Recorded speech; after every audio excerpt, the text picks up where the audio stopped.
नमः संस्कृताय मित्रों आज की क्लास में हम लोग संस्कृत व्याकरण के संधि प्रकरण को पढ़ने वाले हैं। इसके पहले कल वाली कक्षा में हम लोगों ने संधि से संबंधित जितने भी महत्वपूर्ण बिंदु थे उनको पढ़ा, उस पर चर्चा किया। उसमें हम लोगों ने पढ़ा संधि क्या है, संधि में कौन सा लिंग है या संधि में कौन सा उपसर्ग है, कौन सा प्रत्यय है, कौन सा मूल शब्द है, संहिता क्या है, संधि परिभाषा विधायक सूत्र क्या है, संहिता विधायक सूत्र क्या है, संहिता कहाँ कहाँ उपयोग होता है इसका। हमने इन चीज़ों को दोस्तों कल की कक्षा में पढ़ा। आज की कक्षा में हम लोग स्वर संधि का प्रकार पढ़ना शुरू करेंगे और जिसमें हमने आपको कल बताया था कि स्वर संधि हमको परीक्षाओं की दृष्टि से 8 प्रकार के पढ़ने हैं। तो दोस्तों ज़्यादा समय न लेते हुए हम लोग अपनी क्लास शुरू करते हैं। और अगर आपने उस पिछली वाली कक्षा को नहीं देखा है तो आपकी वह क्लास आपके अपने YouTube channel Pratapgarh Pande sir में अपलोड कर दी गई है। आप लोग उसको वहां से देख सकते हैं ताकि आपको आगे पढ़ने में आसानी हो, सरलता हो। और दोस्तों आपको बहुत ही आसान तरीके से वहां पर समझाया गया है और हमको पूर्णतः विश्वास है कि आप लोग यदि अगर पूरी कक्षा को देखते हैं तो आपको बड़े ही आसानी से संधि समझ में आ जाएगी, इतना हम कह सकते हैं। चलिए दोस्तों, हमने कल की कक्षा में आपसे बताया था कि जो संधि है, संधि में वर्णों का मेल वर्णों से होना है। जब हम स्वर संधि पढ़ेंगे तो स्वर संधि में स्वर वर्णों का आपस में मेल होगा, व्यंजन में व्यंजन और व्यंजन का या व्यंजन स्वर का मेल होगा, विसर्ग में विसर्ग या व्यंजन का या विसर्ग प्लस स्वर का मेल होगा। तो दोस्तों हम स्वर संधि पढ़ रहे हैं तो यहाँ पर स्वर का मेल स्वर से होगा। दोस्तों हमको स्वर संधि में पहला जो संधि पढ़ना है वो पढ़ना है दीर्घ स्वर संधि, जिसको हमने आपको कल सूत्र सहित बताया था। और हमने दीर्घ स्वर संधि का जो सूत्र बताया था वो आपको बताया था अकः सवर्णे दीर्घ स्वर संधि। यदि दोस्तों हमने आपको कल भी बताया था कि अगर आप लोग सूत्र याद कर लेते हैं तो संस्कृत से सरल वास्तव में कोई विषय नहीं है। आप सूत्र याद कर लेंगे तो आपको न तो हिंदी के लिए न तो संस्कृत के लिए उदाहरणों को रटने की कोई भी ज़रूरत नहीं है। आपके सामने जो कोई भी उदाहरण आ जाएगा आप तुरंत देख के बता देंगे, आपको कोई दिक्कत नहीं होगी। चलिए दोस्तों, स्वर संधि, दीर्घ स्वर संधि। अब इसमें हमने आपको जो सूत्र बताया था पहले उस सूत्र को लिखेंगे, उसके बाद उस सूत्र का विश्लेषण करेंगे, अतः तत्पश्चात हम लोग उदाहरणों को देखेंगे। सूत्र हमने आपको बताया था अकः सवर्णे, अकः सवर्णे दीर्घः, अकः सवर्णे दीर्घः। ये दोस्तों हमारा दीर्घ स्वर संधि का सूत्र है। हम आपको संस्कृत की हर कक्षा में बताते हैं कि संस्कृत के हर एक वर्ण में, संस्कृत व्याकरण के हर एक वर्ण में, हर एक वाक्य में और हर एक शब्द में 1 नंबर होता है। इसी तरह दोस्तों आप एग्जाम दे रहे हैं, आपके सामने एग्जाम में पूछ लिया जाएगा, 4 सूत्र दे दिया जाएगा, अकः सवर्णे दीर्घः आद गुणः इचो ऐवा यावाह, या आपको एक और दे दिया जाएगा इको यड़चि और पूछ लिया जाएगा इसमें से दीर्घ स्वर संधि विधायक सूत्र है। तो आप अगर सूत्र लर्न किए रहेंगे, रटे रहेंगे, पढ़े रहेंगे तो आप बता देंगे कि दीर्घ स्वर संधि विधायक सूत्र आपका अकः सवर्णे दीर्घः होता है। या आपको चारों यही सूत्र दे देगा, आपको एक कोई यहाँ पर विसर्ग हटा देगा, पहला ऑप्शन आपको दे देगा विसर्ग हटाकर, दूसरा हो सकता है यहाँ आपको विसर्ग दे दे, यहाँ से विसर्ग हटा दे, तीसरा आपको यहाँ पर भी विसर्ग दे दे, और चौथे में हो सकता है आपको, तीसरे में आपको तीनों में विसर्ग दे दे और चौथे में आपको शुद्ध रूप दे दे। तो यदि दोस्तों हम इसको पढ़े रहेंगे तभी हमको आसानी से परीक्षा में हल करना आसान हो जाएगा। चलिए दोस्तों, तो ज़्यादा समय न लेते हुए हम लोग अब इसके विश्लेषण को देखते हैं। तो इसका विश्लेषण क्या होगा हम यहाँ पर लिख भी देते हैं, सूत्र विश्लेषण, सूत्र विश्लेषण। अब सूत्र विश्लेषण को करना कैसे है, आइए हम यहाँ पर देखते हैं। दोस्तों, हमने आपको जब प्रत्याहार पढ़ाया था तो वहाँ पर इस प्रत्याहार का चर्चा किया था, और जो हमारा प्रत्याहार बना था वो संस्कृत व्याकरण के महर्षि पाणिनि जी द्वारा रचित माहेश्वर सूत्र से बना था। और हमने आपको बताया था कि ये होता कैसे है, किस तरह से बनाना है। यदि आपने उस कक्षा को भी नहीं देखा है तो आपको आराम से प्लेलिस्ट में वो कक्षा मिल जाएगी। चलिए दोस्तों, तो हम यहाँ पर इसकी चर्चा करते हैं विश्लेषण की। तो विश्लेषण दोस्तों है ये कि ये जो हमारा अकह है, अकह एक हमारा प्रत्याहार है। अकह एक प्रत्याहार है। तो कहा गया है अकह यानी अक प्रत्याहार के पश्चात। अक प्रत्याहार के अर्थ यहाँ पर है कि अक प्रत्याहार के अंतर्गत आपको 5 वर्ण मिलेंगे। कौन कौन से?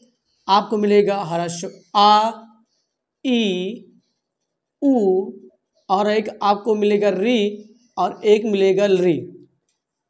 यानी कहने का मतलब अक प्रत्याहार आ, ई, उ, री, ली के बाद पुनः सवर्ण, मतलब इसी का सवर्ण, यानी जो अक प्रत्याहार के अंतर्गत वर्ण आया है तत्पश्चात द्वितीय पक्ष में, संधि में 2 पक्ष होते हैं दोस्तों, आप यहाँ पर समझ लीजिएगा, बहुत आसान हो जाएगा।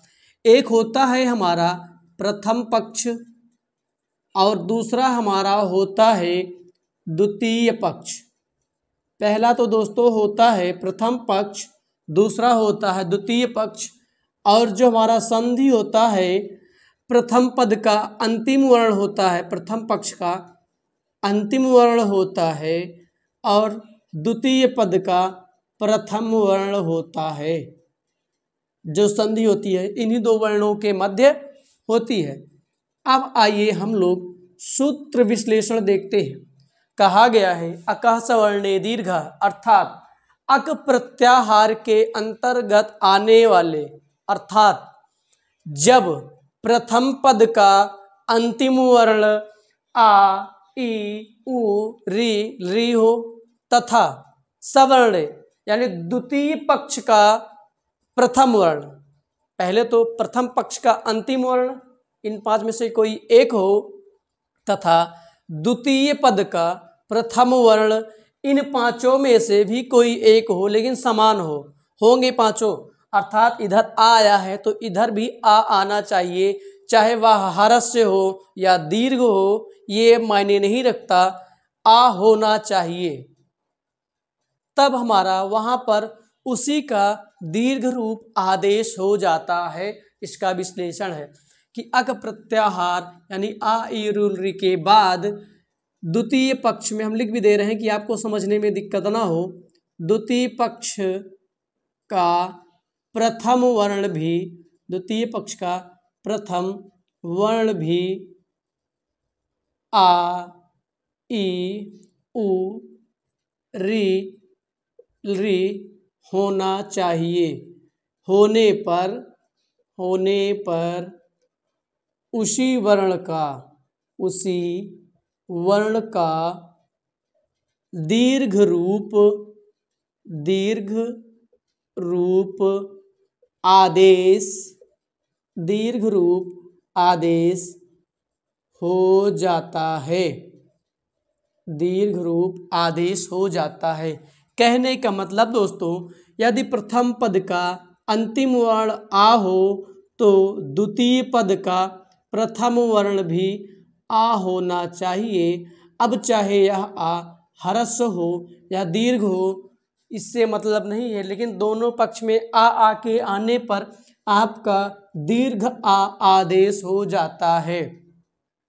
यदि ई आया है अंतिम वर्ण तो द्वितीय पक्ष में भी अंतिम वर्ण ई आना चाहिए। अब चाहे वह ई ह्रस्व हो या दीर्घ हो, किंतु होना ई ही चाहिए, तो वो दीर्घ ई आदेश हो जाता है। चलिए दोस्तों, अब तीसरा इसी में क्या है कि जब प्रथम पद का अंतिम वर्ण उ हो, चाहे ह्रस्व या दीर्घ, और द्वितीय पक्ष का भी उ होना चाहिए। अब चाहे वह उ ह्रस्व हो या दीर्घ हो, तो आपका दीर्घ उ आदेश हो जाता है। इसी तरह री के लिए है जब प्रथम पद का अंतिम वर्ण आपका री हो, अब चाहे वो ह्रस्व हो या दीर्घ हो, तो द्वितीय पद में भी ह्रस्व या दीर्घ री में से कोई एक होने पर दोनों मिलकर आपका दीर्घ री आदेश हो जाता है। तो दोस्तों ये है री का दीर्घ नहीं होता है, इसको आपको ध्यान देना है। आपसे पूछ लिया जाता है सवर्णी वर्ण में, जो कि हमने वर्णमाला में बताया है कि री का सवर्णी वर्ण नहीं होता, जबकि री और री मिलकर सवर्णी होते हैं, किंतु इसका री का दीर्घ नहीं होता। इसको दोस्तों आपको ध्यान देना है, री का होता है, री का नहीं होता है। तो चलिए दोस्तों, ये हमारे इसके नियम हैं जो दीर्घ स्वर संधि के सूत्र कहता है अकः सवर्णे दीर्घा, ये इसका सूत्र है, सूत्र विश्लेषण है। अब दोस्तों यहीं पर हम इसके कुछ उदाहरणों को चर्चा कर लेते हैं। उदाहरण की चर्चा जरूरी इसलिए है कि जो सूत्र विश्लेषण है ये आपको बहुत ही आसान तरीके से समझ में आ जाएगा। चलिए सबसे पहले दोस्तों हम संधि युक्त शब्द लेंगे। संधि युक्त यानी अर्थात वह शब्द जिसमें संधि का प्रयोग हुआ हो। तो चलिए सबसे पहले जो हमेशा पूछा जाता है वो हमारे पास है हिमालय। जो हमारे पास पहला उदाहरण है दोस्तों वो है हिमालय। अब यदि आपसे कहा जाए कि हिमालय में कौन सी संधि है, तो आपको कुछ लोग ट्रिक बताते हैं। तो दोस्तों हम तो आपसे यही कहेंगे कि ट्रिक मत समझिए। अगर आप कहने का मतलब, अगर किसी चीज़ के बारे में हमको इतना पता है, कोई अगर उसमें से इतना पूछेगा तो हम बता देंगे, किंतु अगर हमको इतना पता है कोई इतना पूछेगा तो हम नहीं बता सकते।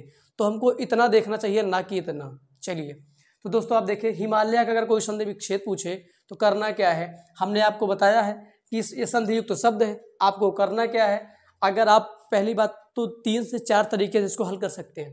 पहला क्या है, आप देखें आपको यहाँ पर 2 शब्द बहुत ही आसान तरीके से दिखाई दे रहा है। एक आपको दिखाई दे रहा है हिम और एक आपको दिखाई दे रहा है आलय। पहला तरीका पहचानने का यह हो गया।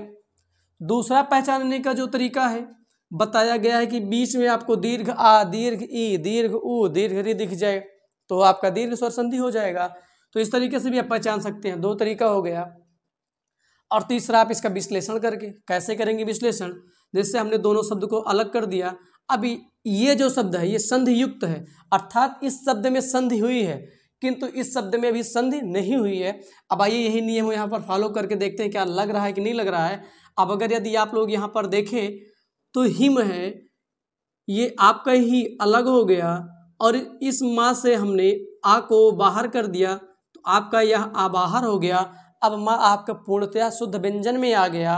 अब इधर का हम जो आलय का, इस आलय का दीर्घ आ है इसको भी अलग कर दिया। अब इधर आपका बचा है लय, इधर बचा है आपका हिम।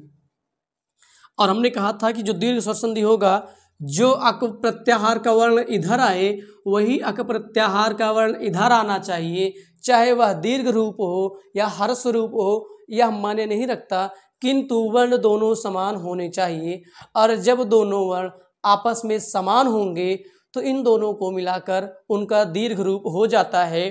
तो आप यहाँ पर देखें तो इनका दीर्घ रूप क्या होगा, दीर्घ रूप हो जाएगा दीर्घ आ। तो अब आप देखें, आप ही उतार दीजिए, यहाँ पर माँ लिख लीजिए और जब इस अर्ध माँ में दीर्घ आ आकर मिलेगा तो आपका ये रूप हो जाएगा हिमा हो जाएगा।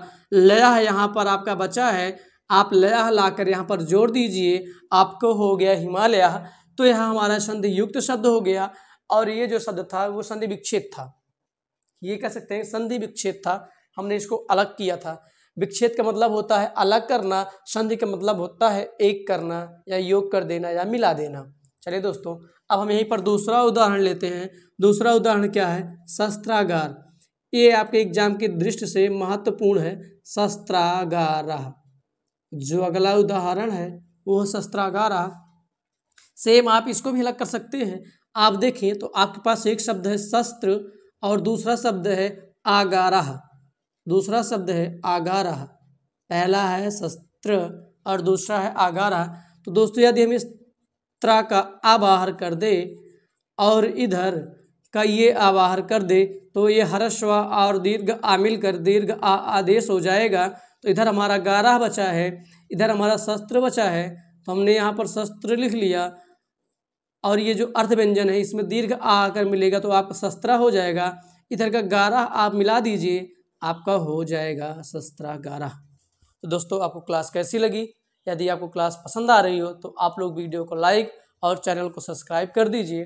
चलिए दोस्तों, अब हम इसके कुछ और उदाहरणों की चर्चा कर लेते हैं। आपको 2 से 4 उदाहरण में बहुत ही सरलता के साथ दीर्घ स्वर संधि समझ में आ जाएगी। चलिए दोस्तों, बस 2 संधि बहुत दो उदाहरण इसके लिए बहुत है, दीर्घ आ के लिए। अब हम चर्चा करते हैं दीर्घ ई के लिए। अब ई के लिए क्या कहता है? हमारे पास एक शब्द है श्रीस। क्या है दोस्तों? श्रीस। ये भी इंपॉर्टेंट है। आपको करना क्या है, आपको दिखाई दे रहा 2 शब्द, एक श्रीस, आप उच्चारण करिए, देखिए श्रीस, श्री ईस, श्रीस। तो आप श्री अलग कर दीजिए, ईस आपने अलग कर दिया, श्रीस, श्रीसा ही कर देते हैं, हम संस्कृत पढ़ रहे हैं। तो आप यहाँ पर देखिए, आप इस श्रा का दीर्घ ई बाहर कर दीजिए और आप इधर का ई बाहर कर दीजिए, तो आपका इधर बच्चा है ये शाह, इधर श्रा, ये श्रा आप लिख दीजिए।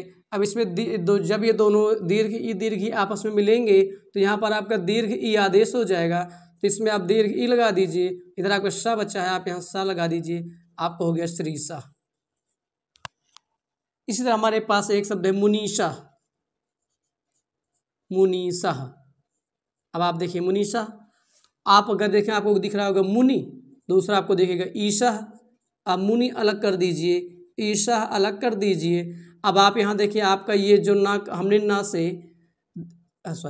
से हर्ष ई को हटा दिया और इस ईशा से दीर्घ ई को हटा दिया। अब ये हर्ष ई और दीर्घ ई मिलकर दीर्घ आदेश हो जाता है। आपका ये जो मुनि है, हमने मुँह लिख लिया और इस ना में ये दीर्घ ई आकर लग गई और इधर आपका शाह बचा है, तो आपका हो गया मुनीषा। दोस्तों ये 2 उदाहरण दीर्घ ई से हो गए। अब इसी तरह हम चर्चा कर लेते हैं ऊ से संबंधित।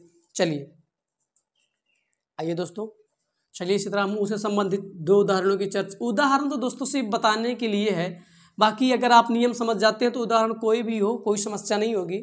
चलिए हम चर्चा कर लेते हैं ऊ से संबंधित। हमारे पास है सूक्ति, ये भी इंपॉर्टेंट है। सूक्ति, उदाहरण है सूक्ति।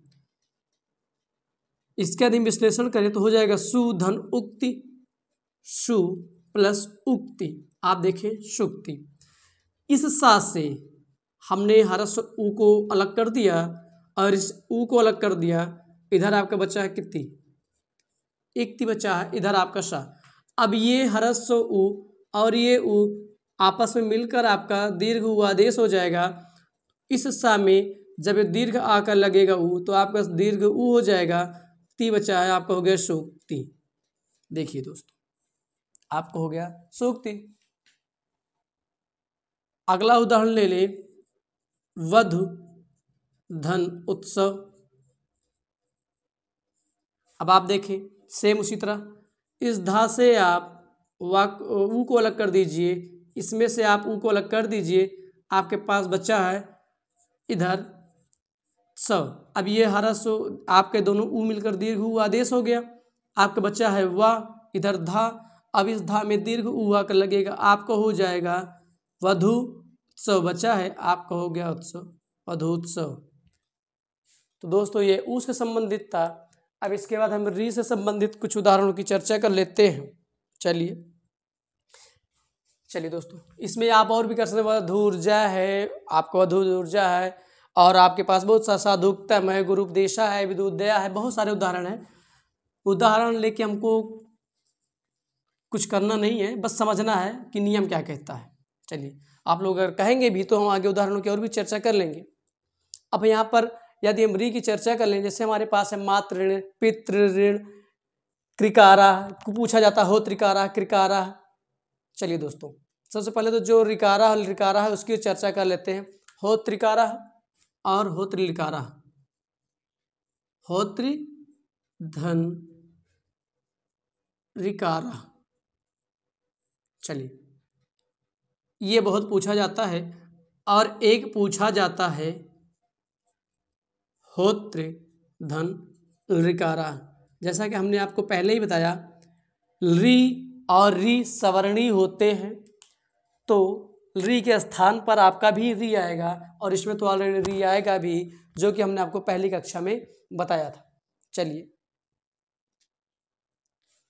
क्यों होता है? क्योंकि री का दीर्घ नहीं होता, इसलिए। चलिए, अब यहाँ पर पहले नियम की तरह आप देखिए, जैसे आपको 3 नियम पहले समझाया गया।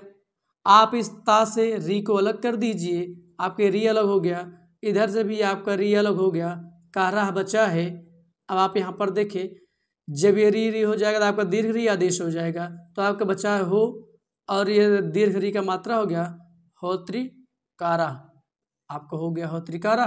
सेम उसी तरह यहाँ पर भी ये दोनों दीर्घ री आदेश हुआ है दोस्तों। दीर्घ री में 2 मात्राएं ऐसे होती हैं। सेम ये भी हो जाएगा, इस ता से आपका री बाहर हो जाएगा, और इस री से भी आपका, इस री से आपका री बाहर हो जाएगा, तो आपका यहाँ पर कारा बचेगा, ये दोनों दीर्घादेश हो जाएगा, तो आपका हो जाएगा होत्रि धन कारा, होगा दोनों में कारा। इसको आपको ध्यान देना है। चलिए, आप इसका स्क्रीनशॉट ले लीजिए, उसके बाद इसके हम कुछ और उदाहरणों की चर्चा कर देते हैं। जैसे हमारे पास है मातृ ऋण, पितृ ऋण, ऐसे बहुत सारे हैं। चलिए दोस्तों,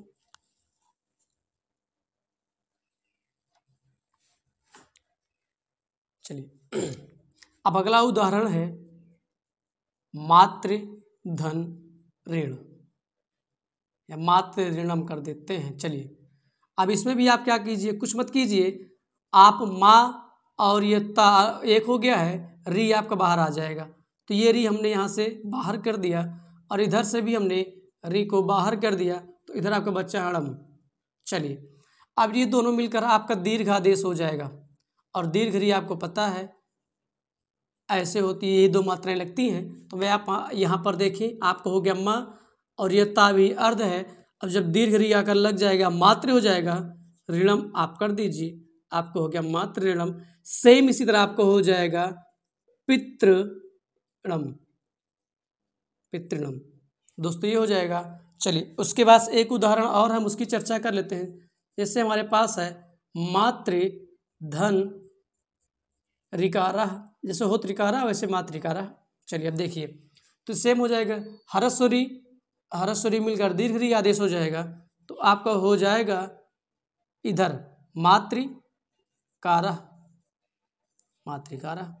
तो दोस्तों, यह दीर्घ ई संबंधित हमारा आकाश सवर्ण सूत्र का विश्लेषण था और कुछ उदाहरण था। आप लोग इस कितने का स्क्रीनशॉट ले लीजिए। इसके बाद हम चर्चा करेंगे गुण स्वर संधि की, और उसका सूत्र हमने आपको बताया था आद गुणा।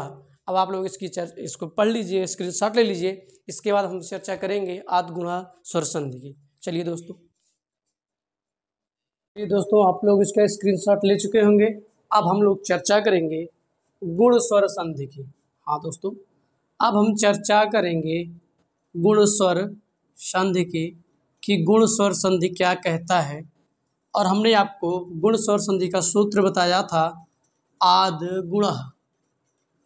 सेम इसमें भी वही नियम है, बस थोड़ा सा बदलाव है और कुछ नहीं है। इसका जो सूत्र है वो है आद गुणा। चलिए दोस्तों, इसका जो सूत्र है वो है आद गुणा। और ये सूत्र क्या कहता है, आइए इसके हम विश्लेषण करते हैं।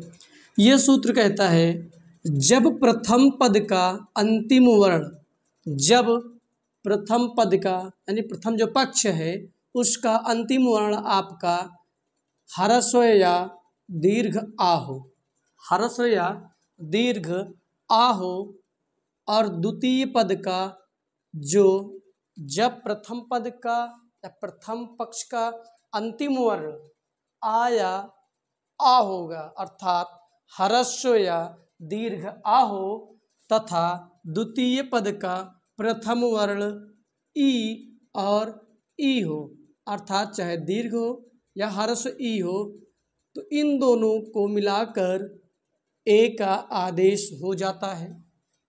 देखिए दोस्तों, पहला शर्त इसमें है।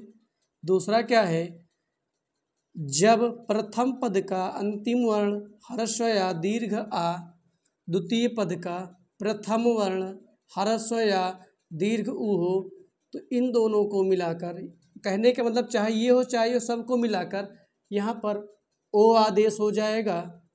और तीसरा है अर्थात जो गुण स्वर संधि होगा इसमें प्रथम पद का अंतिम वर्ण ह्रस्व या दीर्घ आ ही होगा, और द्वितीय में आपका जो प्रथम पद होगा इन 3-4 में से कोई एक होगा। अगला क्या है, ह्रस्व या दीर्घ री होने पर आपका अर आदेश हो जाता है, अर आदेश हो जाता है। और चौथा क्या है, इनको मिलाकर ही अर आदेश हो जाता है। चौथा क्या है, ह्रस्व या दीर्घ आ होने पर तथा द्वितीय पद का प्रथम वर्ण क्या री होने पर इसका अल आदेश हो जाता है। ये सूत्र कहता है कि जब प्रथम पद का अंतिम वर्ण दीर्घ या ह्रस्व आ हो तथा द्वितीय पद का प्रथम वर्ण ह्रस्व या दीर्घ ई हो तो दोनों मिलाकर ए आदेश हो जाता है। आ और ह्रस्व या दीर्घ ऊ मिलाकर ओ आदेश हो जाता है। आ और री मिलाकर अर आदेश हो जाता है। तथा चौथा बताया गया आ और री मिलाकर अल आदेश हो जाता है।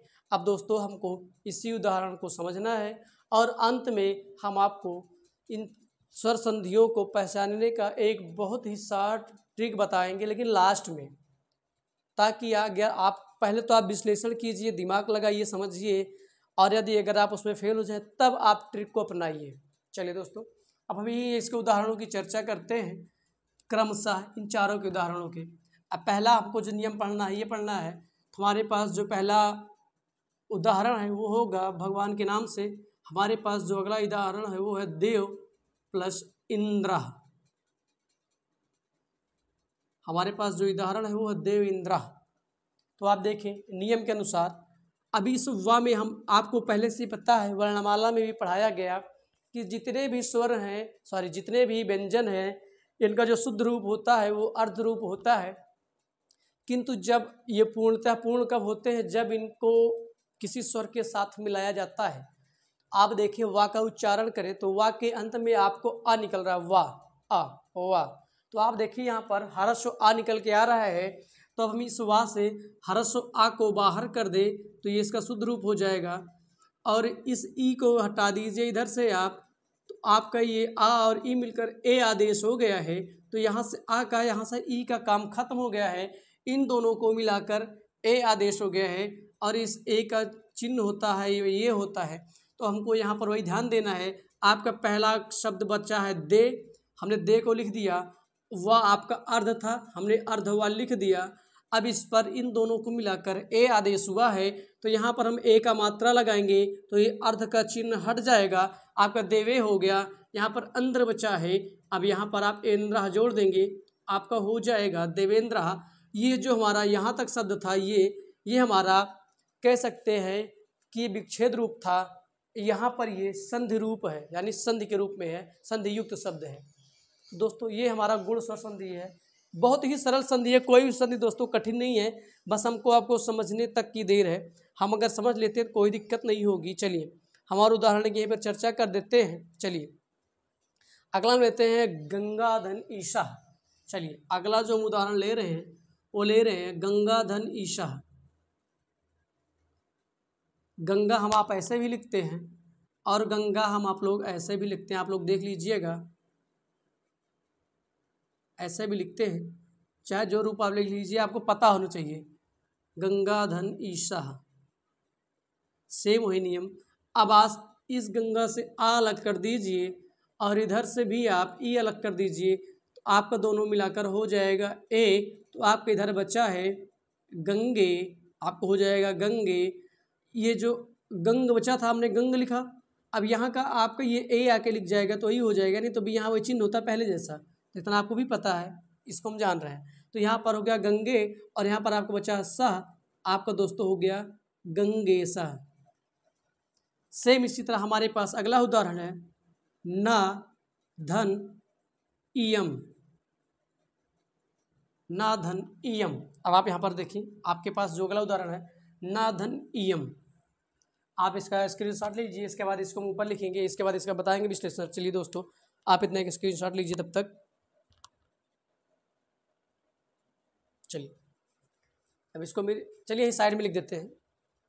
आप देखें तो इस ना से यदि हम आ अलग कर दें तो ये ना का शुद्ध रूप हो जाएगा और यहाँ पर इसका आ जाएगा, और इस ईएम का ई अलग कर दिया और आ और ई मिलकर आपका ए आदेश हो गया है। इधर आपका यम बचा है, इधर अर्धना बचा है। चलिए यहाँ पर हम यम को लिख भी देते हैं। चलिए तो अब इस ना को हमने यहाँ लिख दिया, अभी अर्ध है, और इस ना का आ और ये ई मिलकर आपका ए हुआ है, और इसका चिन्ह ये बताया हमने आपको। तो जब इस ना पर ये चिन्ह आकर लगेगा तो ये हट जाएगा, आपको हो गया ने, इधर यम बचा है, आपको हो गया नेम। दोस्तों इंपॉर्टेंट है, इसको आप ध्यान से देख लीजिएगा, ये आपसे एग्जाम में पूछा जा सकता है क्योंकि थोड़ा ये कठिन रूप में है, तो आप लोग इसको विशेष देख लीजिएगा। तो दोस्तों ये आ और ई संबंधित था।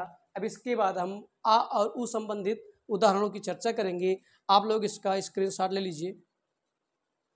चलिए दोस्तों एक आपको बता देते हैं और जो कि इम्पोर्टेंट है इसी तरह, महाधनीश्वर।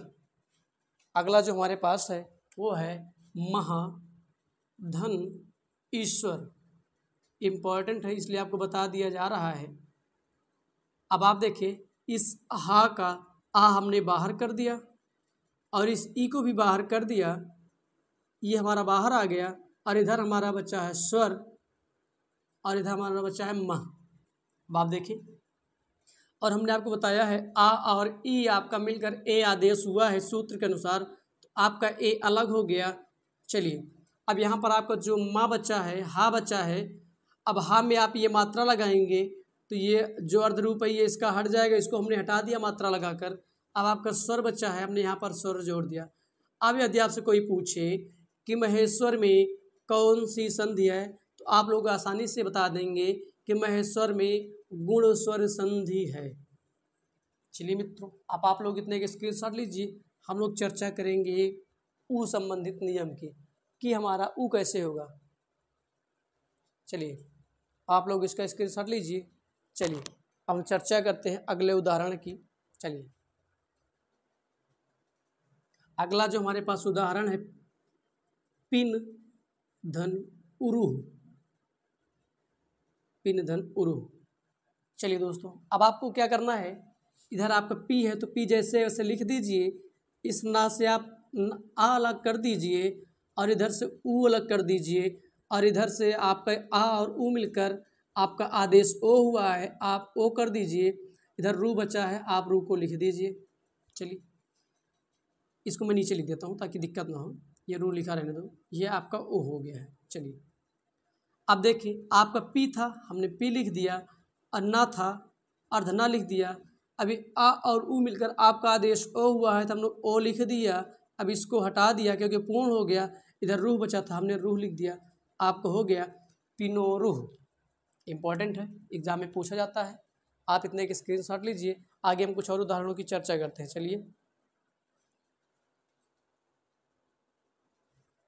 चलिए अब चर्चा करते हैं 2-3 और उदाहरणों की, उसके बाद आएंगे अपने अगले नियम पे। चलिए दोस्तों अगला उदाहरण हमारे पास है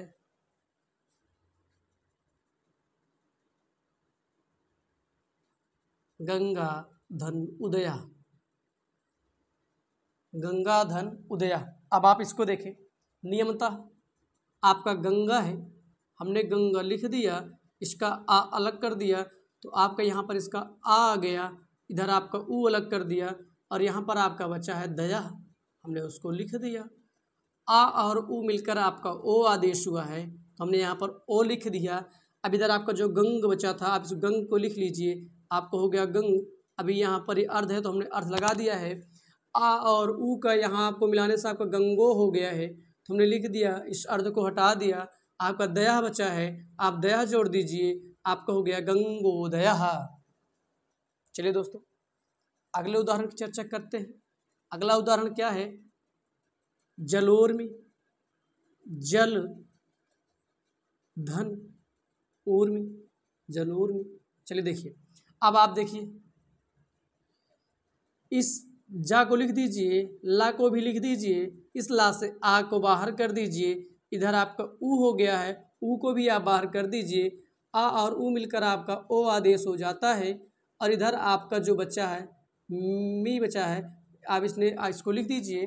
अब उसके बाद आप लोग करना क्या है, जा को जैसे है लिख दीजिए, ला को भी लिख दीजिए, और ये आ और ऊ पे के ला में आके जुड़ेगा तो आपको ओ हो जाएगा जलो। इधर मी बचा है, आपको हो गया जलो और मी। चलिए मित्रों, आप लोग इसका स्क्रीनशॉट लीजिए। इसके बाद हम चर्चा करेंगे अन्य उदाहरणों की। चलिए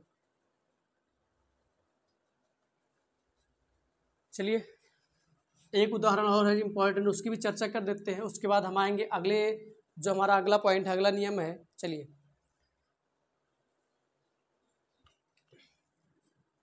अगला उदाहरण है नील धन उत्पलम।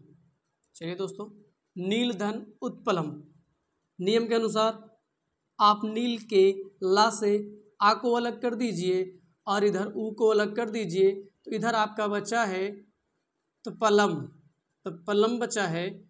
और इधर आपका आ और ऊ मिलकर ओ आदेश हो गया है, तो आपको हो जाएगा नी, और ये ला है, ला में ओ आके मिल गया नीलो, पलम बचा है, आप पलम जोड़ दीजिए, आपको हो गया नीलोत्पलम।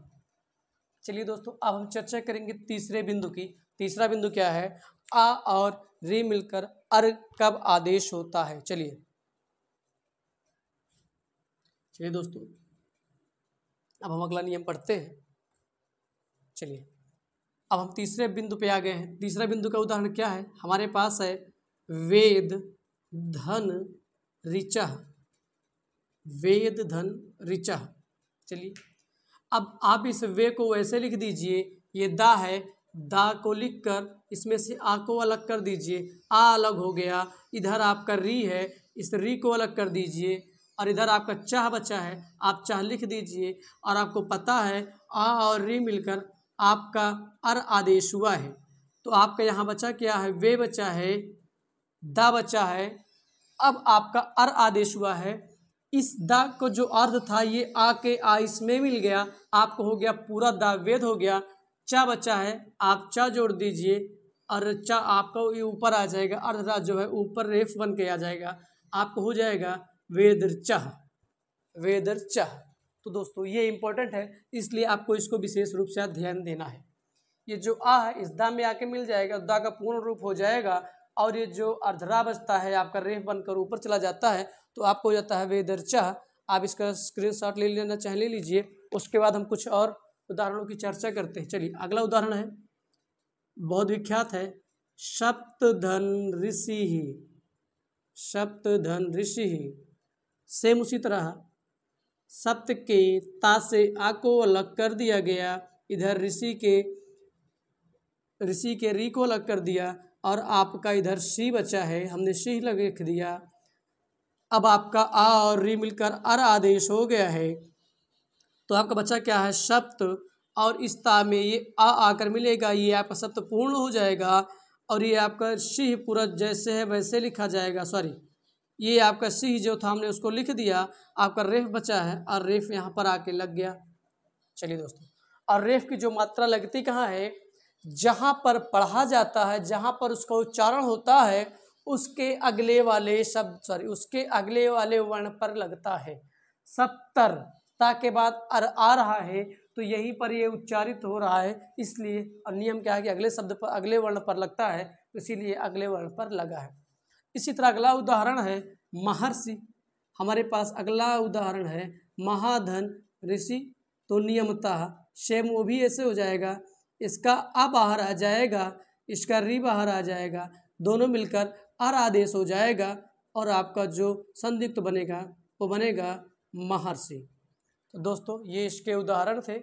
इसी तरह हमारा है तवल लकारा, तव धन लिकारा, आपको हो जाएगा तवल लकारा, क्योंकि री और री आपके स्मरणीय वर्ण होते हैं। चलिए दोस्तों, चर्चा कर ही लेते हैं दोनों की भी।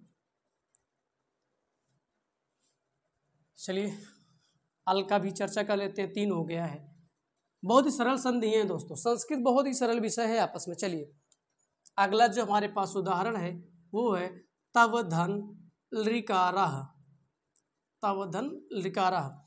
चलिए देखिए, वह अलग हो गया, इधर री अलग हो गया, आपका बच्चा है कारा। चलिए आपको पता है इसका आ यहाँ आएगा, आ और अल री मिलकर आपका अल आदेश हुआ है। तो आपका यहाँ बचा है ता, व अर्ध था, इस अर्ध व में आकर ये आ मिलेगा तो ये पूर्ण हो जाएगा। उसके बाद आपका बचा क्या है, आधा ला, तो आप आधा ला लिख दीजिए। इधर आपका कारा बचा है, आप कारा जोड़ दीजिए। तावल्ला का, सॉरी दोस्तों, यल्री इधर आएगा तो यहाँ ला बचेगा, माफ़ कीजिएगा। चलिए अब यहाँ पर आपको हो जाएगा तावल्लकारा। चलिए दोस्तों, आप इसका स्क्रीनशॉट लीजिए। उसके बाद हम चर्चा करेंगे इसके अगले उदाहरण की। जो अगला उदाहरण है मम धन लिकारा, सेम इस तरह मम धन लिकारा हो जाएगा। यहाँ पर आपका मम हो जाएगा, यहाँ पर आपका लिकारा हो जाएगा। तो आपका इस मम का ये री जो बाहर आ जाएगा, आप इसको गलत मत समझिएगा, यहाँ पर आपका री आ जाएगा, ये देखिए री आ जाएगा, इसके री बाहर आ जाएगा। चलिए री जो होता है, चाहे आप ऐसा लिख दीजिए क्योंकि दोनों सवर्ण ही होते हैं, चाहे आप यहाँ पर री समझ लीजिए और चाहे आप यहाँ पर री समझ लीजिए, बात वही है। चलिए तो सेम उसी तरह आपका मम धन लकारा हो जाएगा। तो दोस्तों आज के लिए इतना ही। अब हम मिलेंगे अपने कल की क्लास में, तब तक के लिए दोस्तों नमः संस्कृताय।